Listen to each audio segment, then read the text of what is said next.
Hello friends, मैं विनय निर्भीक। Friends, आपका एक बार फिर से हमारे चैनल पर स्वागत है। तो फ्रेंड्स, जैसा कि आप लोग जान रहे हैं, आज 3 मार्च है और कल 4 मार्च है। यानी कि आप लोग के नज़र में आप लोग के लिए कल बहुत इम्पोर्टेंट डे हो सकता है 4 मार्च, क्योंकि आपको ऐसा शुरू से लग रहा है, ऐसा अफ़वाह फैलाया जा रहा है कि 4 मार्च को जो है कमेटी रिपोर्ट पर फैसला आने वाला है। बट क्या है रियलिटी ये है फ्रेंड्स कि कमेटी रिपोर्ट पर फैसला अभी नहीं आएगा। जी हाँ फ्रेंड्स, ये बात कंफर्म हो चुका है और मैं शुरू से कह भी रहा था आप लोगों से कि अभी कमेटी रिपोर्ट पर फैसला नहीं आने वाला है, क्योंकि रेलवे ने ऐसा कभी नहीं कहा था कि हम कमेटी रिपोर्ट पर जो फैसला होगा वो 4 मार्च को ही एग्जैक्टली देंगे, क्योंकि 4 मार्च का कमेटी रिपोर्ट के फैसला से कोई रिलेशन नहीं था। 4 मार्च लास्ट डेट था कमेटी रिपोर्ट सबमिट करने का, जो 27 फरवरी को ही सबमिट किया जा चुका है, यानी कि 5 दिन पहले सबमिट किया जा चुका है। बट फैसला का एग्जैक्ट डेट नहीं बताया गया है। अब यहाँ पे आप समझ सकते हैं एग्जैक्ट डेट क्यों नहीं बताया गया है, जिसके बारे में आपसे पहले से कह रहा था। ये क्या था, महज लटकाने का एक तरीका था, एक मतलब कि प्री प्लान तरीका था कह सकते हैं, जिसके बारे में आपसे शुरू से कह ही रहा था। तब भी बहुत से लोगों को विश्वास नहीं हो पा रहा था। जब एग्ज़ाम डेट्स आए थे कि 14 फरवरी से 18 फरवरी तक एनटीपीसी सीबीटी 2 होगा, 23 फरवरी से ग्रुप डी होगा, तब भी मैं आपसे लगातार कह रहा था फ्रेंड्स कि ये प्री प्लान्ड है। बस यूपी इलेक्शन को देखते हुए एग्ज़ाम डेट्स घोषित किए गए हैं और जैसे ही इलेक्शन नज़दीक आएगा दोनों एग्ज़ाम्स पोस्टपोन कर दिए जाएंगे। चाहे रीज़न ये लोग कुछ भी दे दे, रीज़न इनके पास बहुत था। कह सकते थे इलेक्शन हो रहा है नहीं करा पाएंगे, कह सकते थे कोविड बढ़ गया नहीं करा पाएंगे, बहुत सारे रीज़न थे। बट कोविड इन लोगों को क्यों घटाना पड़ा न्यूज़ में, रीज़न ये था इलेक्शन ही मेन कारण। क्योंकि इलेक्शन के टाइम अगर अधिक कोविड दिखाते तो फिर पब्लिक विरोध करती कि जब इतना अधिक कोविड है तो इलेक्शन क्यों हो रहा है, एग्जाम जरूरत नहीं हो पाते मतलब कोविड में, तो इलेक्शन क्यों हो रहा है। तो यही कारण था कि इलेक्शन जो कोविड था अचानक इलेक्शन के टाइम घटा दिया गया। क्योंकि आपको मालूम होगा जनवरी एंड तक कोविड का बहुत बड़ा बवाल मचा हुआ था, लेकिन जैसे फरवरी स्टार्ट हुआ तैसे कोविड अचानक गायब हो गया, क्योंकि 10 फरवरी से यूपी में इलेक्शन था और 4 राज्यों में भी इलेक्शन था। और अगर यहाँ कोविड दिखाया जाता बढ़ा चढ़ा कर तो फिर गवर्नमेंट पर और पॉलिटिकल पार्टी जो मतलब रूलिंग पार्टी उस पर निगेटिव इफेक्ट पड़ता। क्यों निगेटिव इफेक्ट पड़ता, क्योंकि यही लोग जो है लगातार कह रहे हैं कि हम कोविड की वजह से एग्जाम्स वगैरह नहीं करा सकते हैं, तो फिर कोविड भैया इलेक्शन क्यों करा रहे हो, ये सवाल तुरंत खड़ा हो जाता है और खड़ा हो ही रहा था लगातार। क्योंकि जब कई सारे एग्जाम्स पोस्टपोन हुए थे और इलेक्शन होने के बाद आ गई थी बीच में, तो यही कहा जा रहा था कि जब आप एग्जाम्स नहीं करा सकते हैं तो फिर इलेक्शन क्यों करा रहे हैं। तो यही कारण था कि न्यूज़ में अचानक जो है कोविड को गायब कर दिया गया। और फिर जब इलेक्शन अब एंड होने वाला है, आज 6th फेज का इलेक्शन चल रहा है, ठीक है, 7 तारीख को 7th फेज का इलेक्शन यानी कि पूरा कंप्लीट हो जाएगा इलेक्शन। 10 मार्च को आपका उसका रिजल्ट का डेट है।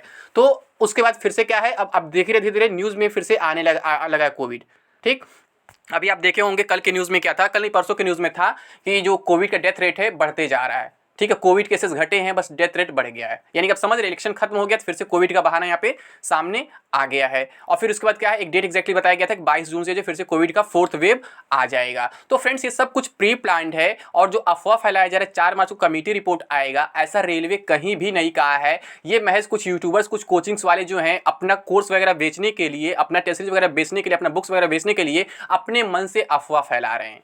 क्योंकि जो 4 मार्च का बात मेंशन है नोटिस में, उसमें यह कहा गया है कमेटी अपनी रिपोर्ट जो है बोर्ड को सौंपेगी 4 मार्च तक, ना कि उस पर फैसला पब्लिक किया जाएगा।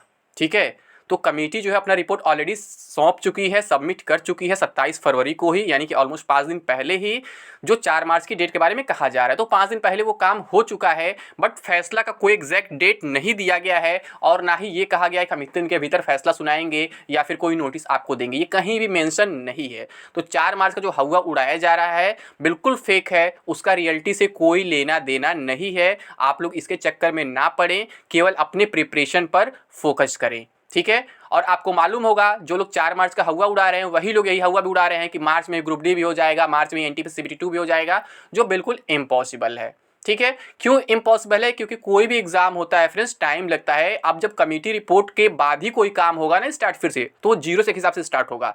सपोज दैट कमेटी रिपोर्ट 15 मार्च तक आ जाता है पब्लिकली, मतलब उससे फैसला आ जाता है, तो उसके बाद कोई प्लानिंग स्टार्ट होगा कि रिवाइज रिजल्ट हमें कब देना है। ठीक, तो जब 15 मार्च तक कमेटी रिपोर्ट आएगा तो रिवाइज रिजल्ट में आपसे बोला था मैक्सिमम 25 मार्च तक मान के चलिए कि आ सकता है।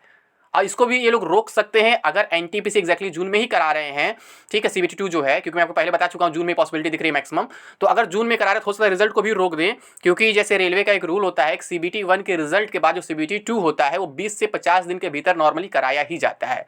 तो ये लोग रिजल्ट दे करके सीबीटी 2 रोकने का प्रयास नहीं करेंगे। ये बात मैं पहले ही बोल रहा था, जब सीबीटी 1 का रिजल्ट नहीं आया था तभी मैं आपसे यही बोल रहा था कि हो सकता है रिजल्ट को भी रोक दे, क्योंकि सीबीटी 2 जो 14 फरवरी से नहीं होगा। मैं लगातार आपसे बात कहा था कि 100% फिक्स है कि 14 फरवरी से सीबीटी 2 नहीं होगा। रिजल्ट के बारे में कुछ कन्फर्मली नहीं कहा सकता है कि अगर हो सकता है ये लोग पहले रिजल्ट डिक्लेयर कर दें, उसके बाद सीबीटी 2 पोस्टपोनमेंट का नोटिस जारी करें, तो फिर कोई कुछ नहीं कर सकता है। या फिर रिजल्ट डिक्लेयर करने से पहले अगर सीबीटी 2 पोस्टपोनमेंट नोटिस आ जाता है तो फिर रिजल्ट को भी रोक दिया जाएगा। ये मैं आपसे लगातार चिल्ला चिल्ला के कह रहा था और हुआ फ्रेंड्स वही चीज़ बिल्कुल।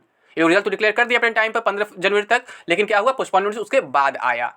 मैं बोल रहा था दोनों पॉसिबिलिटी हो सकती है, मतलब एग्जाम तो 100% पोस्टपोन था, मैं शुरू से बोल रहा था, बस रिजल्ट को लेकर कंफ्यूजन था। मैं यही कह रहा था कि अगर जो है रिजल्ट नहीं आता उससे पहले एग्जाम पोस्टपोन हो जाता है तो फिर समझिए रिजल्ट भी आपका लटक गया, जो आपके लिए काफी नुकसानदायक होगा। और अगर रिजल्ट अपने टाइम से आ जाता है, पोस्टपोनमेंट नोटिस बाद में आता है, तो इससे कम से कम एक बार कंफर्मेशन आपको मिल जाएगा कि हाँ आप सीबीटी 2 में बैठने वाले नहीं बैठने वाले, भले कभी भी हो। तो वही चीज हुआ, थोड़ा सा पॉजिटिव आप लोग के लिए बना वहाँ पे न्यूज कि रिजल्ट पहले दे दिया गया, बाद में एग्जाम पोस्टपोन नोटिस दिया गया, ठीक है। लेकिन वहाँ भी एक कन्फ्यूजन फिर से क्रिएट हो गया, रिजल्ट में जितनी बड़ी धांधली हुई है, मतलब गलत तरीके से रिजल्ट को पेश किया गया है, मतलब तो वहाँ पे क्या प्रॉब्लम हो गया, अब रिवाइज रिजल्ट की बात चल रही है और यही कारण कमेटी वगैरह गठित की गई है। यानी कि सब कुछ जैसे रेलवे जानबूझकर किया हुआ है फ्रेंड्स। जैसे मैं आपसे बार बार कह रहा था, ये 2019 की वैकेंसी है, लेकिन इसे लटकाना है 2024 तक हर हाल में, चाहे एनटीपीसी हो या फिर ग्रुप डी हो, क्योंकि आप जान रहे हैं मेन मुद्दा एनटीपीसी का था, ग्रुप डी का नहीं था। बट ग्रुप डी को भी रोक दिया गया, ठीक है, अचानक केवल फंसाने की वजह से। क्यों? आपका जो प्रोटेस्ट चल रहा था वो एनटीपीसी रिवाइज रिजल्ट को लेकर के चल रहा था कि रिजल्ट रिवाइज होना चाहिए, उसमें ग्रुप डी कहीं भी मेंशन नहीं था। लेकिन क्या हुआ, अचानक उसी में ग्रुप डी का भी नोटिस डाल दिया गया जब प्रोटेस्ट चल रहा था। जानबूझ के रेलवे ने खुद प्रोटेस्ट को भड़काया है। जी हाँ फ्रेंड्स, रेलवे ने खुद जानबूझ के प्रोटेस्ट को भड़काया है।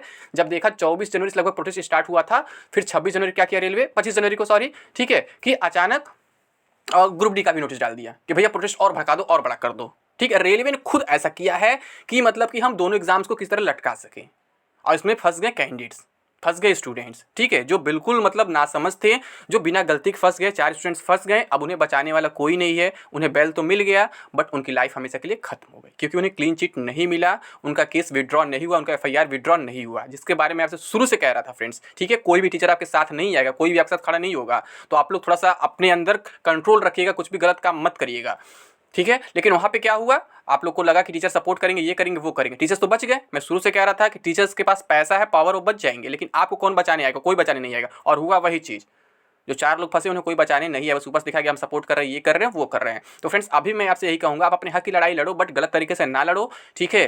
थोड़ा सा कॉन्स्टिट्यूशनल वे में काम करो। और जो ये रिपोर्ट का हल्ला चल रहा है, मैं बता ही दिया कि अभी रिपोर्ट नहीं आने वाला है, मैक्सिमम 15 मार्च तक समझ सकते हैं, मतलब 7 से 15 मार्च के बीच आना चाहिए, क्योंकि 7 मार्च को जो है लास्ट इलेक्शन है, और सब कुछ इलेक्शन की वजह से हो रहा है। मैं आपको बार बार कह रहा हूँ, क्योंकि जो इफेक्ट पड़ेगा ना इसका रिपोर्ट का, बहुत बड़ा इफेक्ट पड़ेगा इलेक्शन में। भले एक ही फेज बचा हुआ है, आज का तुम्हारी 6th फेज कंप्लीट हो गया इलेक्शन का, ठीक है, लेकिन 7th फेज अभी बचा हुआ है, जो 7 मार्च को, ये 7 मार्च को, तो उसके बाद ही कुछ होने की उम्मीद दिख रही है। यानी 7 से 15 मार्च के बीच जो है कमेटी रिपोर्ट पर फैसला आ सकता है, ऐसा इन्फॉर्मेशन मिल रहा है फ्रेंड्स, ठीक है। फिर उसके बाद आपका रिवाइज रिजल्ट रिलीज किया जाएगा, जो मान के चल सकते 25 मार्च तक आ सकता है, या फिर सीबीटी 2 एग्जाम डेट को देखते हुए रिजल्ट को रोक दिया जाए अप्रैल में तक। ये भी पॉसिबिलिटी बन सकती है, जिसके बारे में आपसे शुरू से कह रहा हूँ। और अगर हम बात करें ग्रुप डी एग्जाम का, तो ग्रुप डी के बारे में फ्रेंड्स वही कहानी है।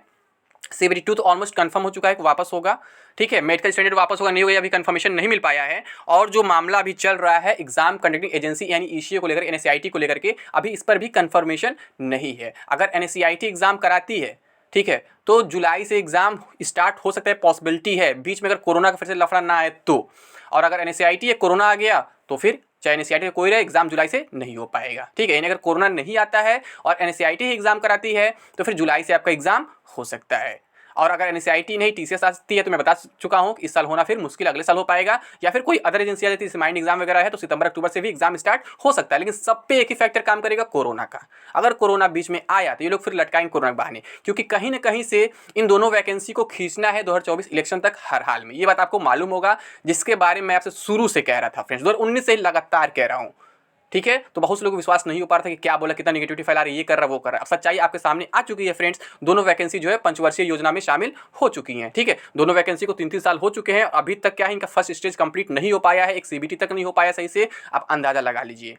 तो ये पंचवर्षीय योजना में शामिल हो चुके हैं। इनको 2024 इलेक्शन तक लटकाना ही लटकाना है हर हाल में। अभी भी अफवाहें फैलाई जा रही हैं कि 2022 में ज्वाइनिंग हो जाएगा, ये हो जाएगा, वो हो जाएगा, जबकि ऐसा कुछ नहीं होने वाला है। ठीक है फ्रेंड्स, तो जो कमेटी रिपोर्ट है, फैसला अभी नहीं आएगा, आप लोग को परेशान होने की जरूरत नहीं है। 4 मार्च का कमेटी रिपोर्ट पर फैसला से कोई रिलेशन नहीं है। 4 मार्च का रिलेशन बस था कमेटी रिपोर्ट सबमिट करने से, जो सबमिट हो चुका है।